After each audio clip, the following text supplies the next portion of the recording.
opinion ko po dito. Sana naman po yung respeto po at yung leniency na binibigay po natin sa ating Vice President, suklian din naman po niya ng respeto sa atin. Respect begets respect. Porke po ba pangalawang Pangulo, pinapayagan ninyo? Paano naman yung mga maliliit na tao? So, ang trabaho po natin bilang lingkod bayan ay sumunod sa batas at magpatupad ng batas. Kung tayo po mismo hindi susunod sa batas, paano pa natin ipatutupad ang mga batas? Dapat pa bang sabihin na sumunod sa batas ang ating pangalawang Pangulo? Ang ating pong pangalawang Pangulo ay isang abogada. Siya po ay pangalawa sa pinakamataas na opisyal ng ating bansa. Nag-oath po kami ng aming panunungkulan na kami po ay susunod sa alituntunin. So sa tingin ko naman po, magiging reasonable naman po ang ating pangalawang Pangulo. At sa tingin ko naman po, ay alam naman din po niya kung ano po ang dapat niyang gawin at alituntunin po dito. Lack of respect in the institution. Nakikita naman po natin na parang kung kailan lang niya gusto, kung ano lang ang gusto niya, yun lang ang gagawin niya.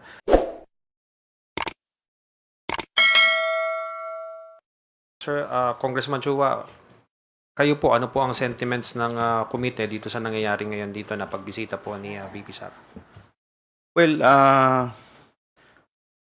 briefly, bigyan ko muna kayo ng background kung ano po yung mga nangyari. Nagkaroon po ng mga exchanges of correspondence.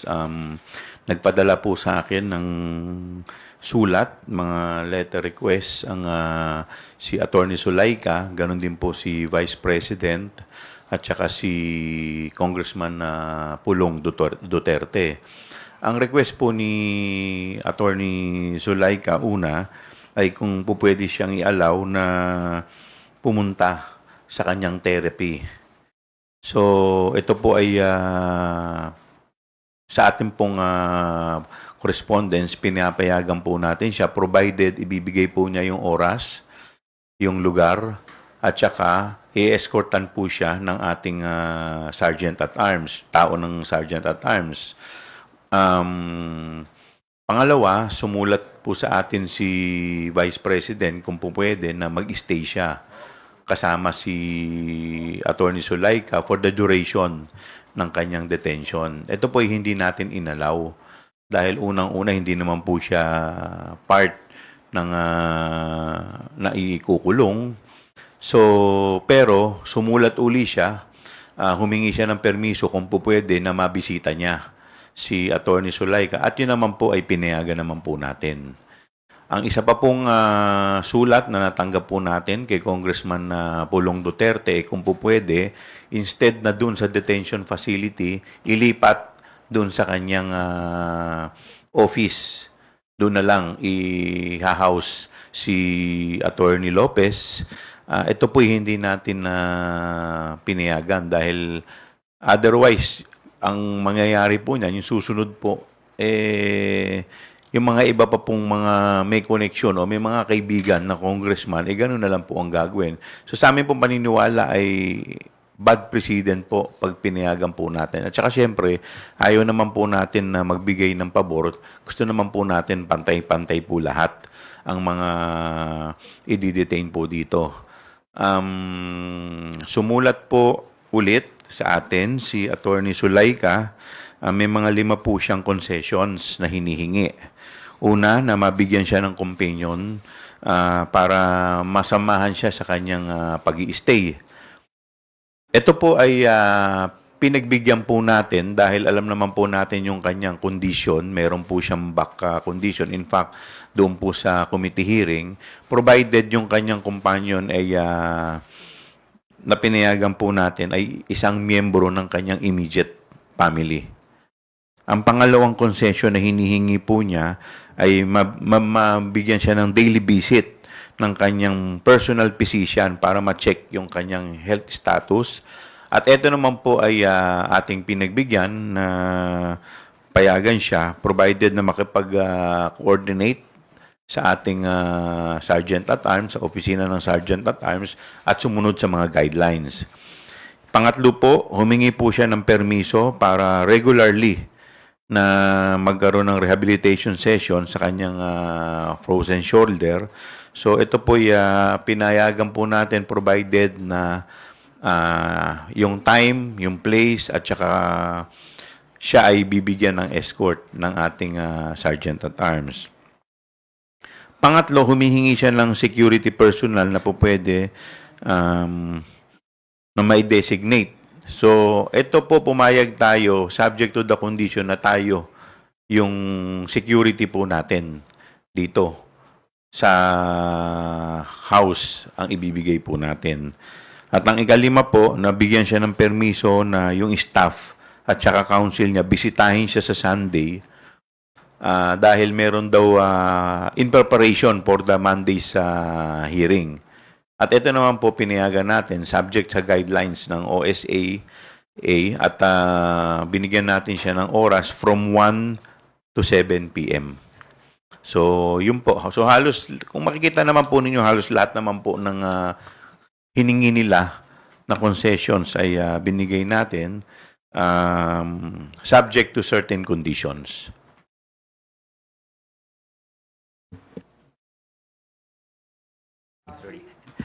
Sir, hi. Tristan po from Newswatch Plus.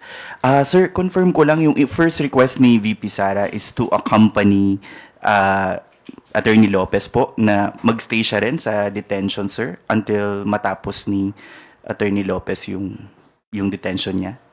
Yes po, yun po yung initial letter niya na hindi naman po natin napagbigyan dahil siyempre meron naman po tayong sinusunod na guidelines. Pero yung pangalawang sulat po niya na kung po pwede bisitahin si Attorney Lopez, yun naman po ay pinagbigyan natin. Subject to guidelines din ng Sergeant at Arms. Excuse me, Miss Vivian from ABS. Good afternoon. Sir, so hindi po pinayagan si Vice President Duterte na magstay dun sa detention facility, pero outside the detention facility, pero within the Batasan compound, allowed po ba si VP po mag-spend, for example, ng weekend doon? What do you mean? For Ang example, request po kasi niya is samahan si Attorney Zulaika sa loob ng detention. Hindi naman po natin papayagan kasi hindi naman po siya detainee. At saka sa totoo lang, syempre medyo high profile po to eh. It will require so much security. Security risk po to dahil pangalawang pangulo po to. I do not know if we have enough security dito para mabantayan ang pangalawang pangulo.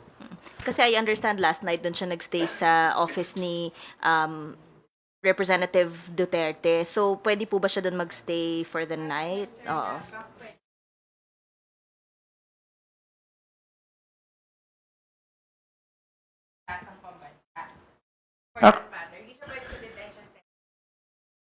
Yes. Hindi ko po alam kasi sa guidelines, pero kasi po kung pinakikinggan ko po kanina yung sinasabi ni Sergeant at Arms, medyo risky rin po dahil may mga protocol po tayong sinusunod dito. So could you imagine kung mag-i-stay ka po doon, ikaw lang, yung isang opisina lang ang bubuksan natin. Pero yung buong, kagaya po na sinasabi ni Sergeant at Arms, centralized, parang medyo hindi naman po yata maganda yun. So, sa akin naman po, wala naman po masama kung umuwi at pagkatapos the following day, po pwede naman po bumalik. Welcome naman po. Yun naman po talaga yung, maski naman po yung mga lawyers ni VP, i-allow din po natin sa mga ganong klaseng arrangement. Ako po, simple lang po ang opinion ko po dito. Sana naman po yung respeto po at yung leniency na binibigay po natin sa ating Vice President, suklian din naman po niya ng respeto sa atin.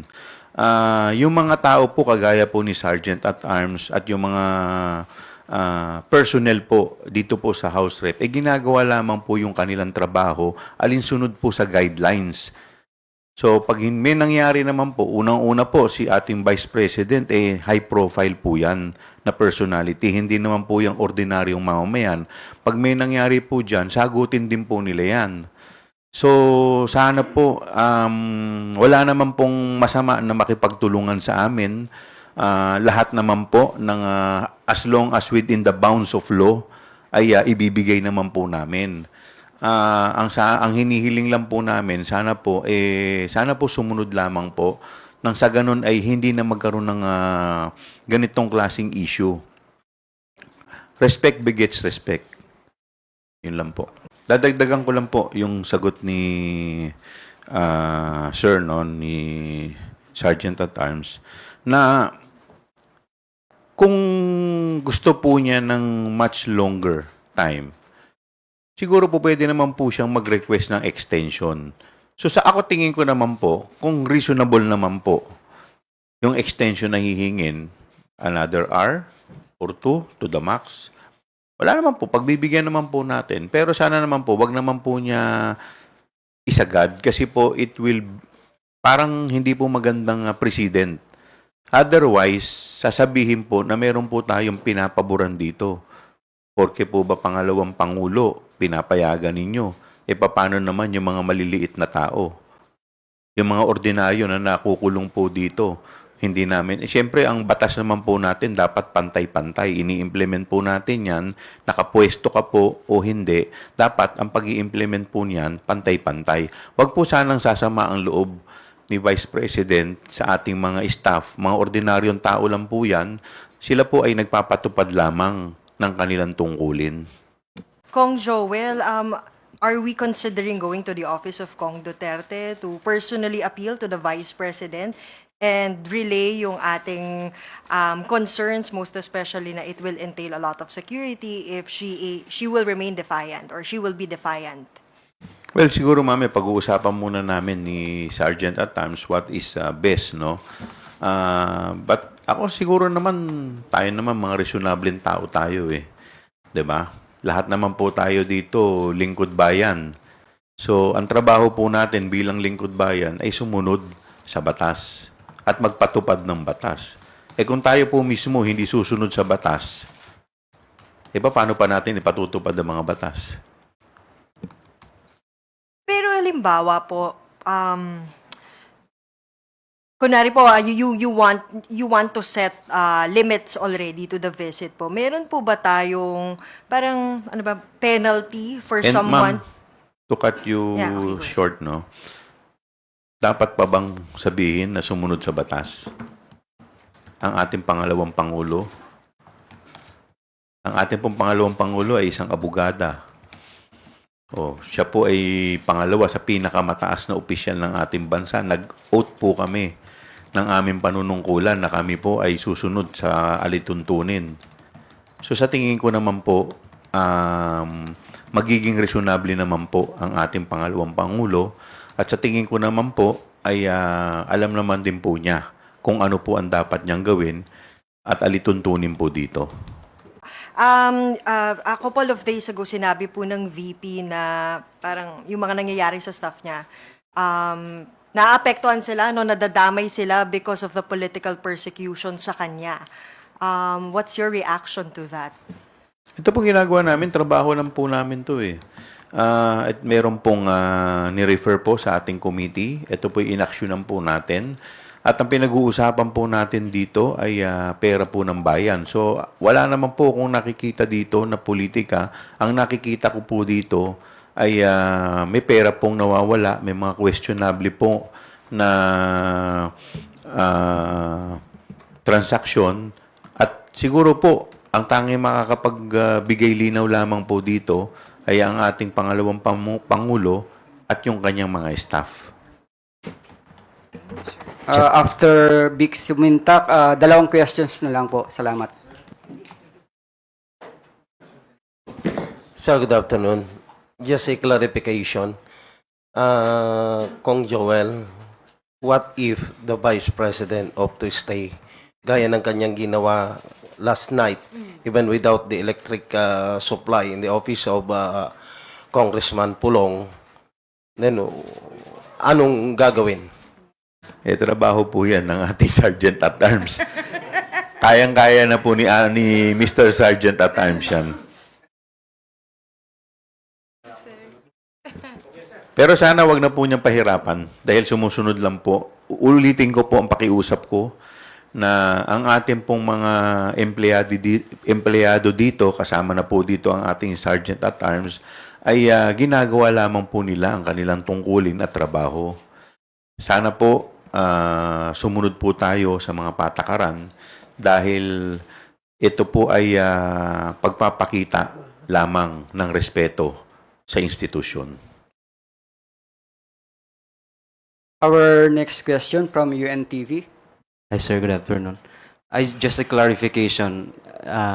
Yung president or vice president asked to stay with Attorney Lopez inside. But I just want to get or to know what were the specific reasons given by the vice president, if any.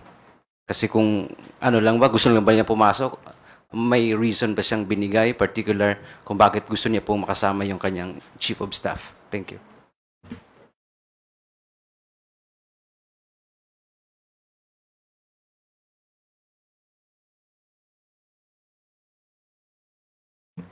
Meron po siyang 6 na dahilan na sinasite dito. For humanitarian reasons, I request for consideration of her situation given the following circumstances. Number 1, as you may have already noticed during her appearance in the committee hearing yesterday, she has persistent and chronic back problem that often further results in migraines. Number 2, she has expressed since yesterday that she is nauseous and lightheaded. Number 3, she has little sleep because of fears for her security and safety. Number 4, she is not used to being alone and is worried that other detainees may cause her harm. Number 5, she is still experiencing fatigue due to jet lag and sadness about the condition of her aunt. Number 6, she has requested me to join her so she may have peace of mind and get adequate rest. So, yun po yung 6 na reasons kung bakit po niya nire-request. Sir, kaunting sundot lang. So, kasi yun yung kinukonsider niyo, tinitingnan niyo. So, hindi justifiable yung reasons na binigay po ng President, Vice President rather. Thank you. Well, unang-una, hindi po namin mai-allow siya dahil unang-una, hindi naman po siya detainee. Pangalawa, high profile po siya. Baka mamaya may nangyari po dyan. Kawawa naman po yung ating mga empleyado dito. Alam naman po natin, security risk yan. Pangalawang pangulo po yan. At pangatlo ay ngayon po, isa sa mga hinihingi po ni Attorney Zulaika, siguro mas maganda po kung immediate family. Yung po ang pinayagan ko po, yung immediate family. Thank you. Thank you very much. Kung wala na po, perhaps we can... one more. Sorry po. Kung, siguro po, how would you describe itong mga ginagawa ni VP Sara? Because she's not attending your hearing, pero pumunta siya nung nagpunta po si PRRD dito. Pumunta rin po siya ngayon dahil nandito si Attorney Lopez, but hindi po siya pumupunta sa hearing nyo. So, if you were to describe yung ginagawa po ni VP Sara ngayon, ano pong matatawag nyo dito, sir? Lack of respect in the institution. Nakikita naman po natin no, na parang kung kailan lang niya gusto, kung ano lang ang gusto niya, yun lang ang gagawin niya. In fact, ngayon, sinabihan siya na, kagaya kanina, naririnig ko kay Sergeant at times, sinabihan siya to leave the office of Congressman Pulong, pero hindi pa rin niya sinunod. So, parang sa akin lang, no, na, kasi tayo, official tayo eh, dapat careful tayo sa ating mga aksyon. So, dapat ito ay tinitignan din natin kasi it will show our character. nagre-reflect yung character natin sa ating mga aksyon. So, sa akin lang, hindi ko naman masasabi kasi si Vice President, nakita naman natin mataas ang pinag-aralan eh. Isa po siyang abogada. So, sana yung respeto sa mga tao, lalo na sa mga mas maliliit sa kanya, sana ibigay din po niya. With that, thank you.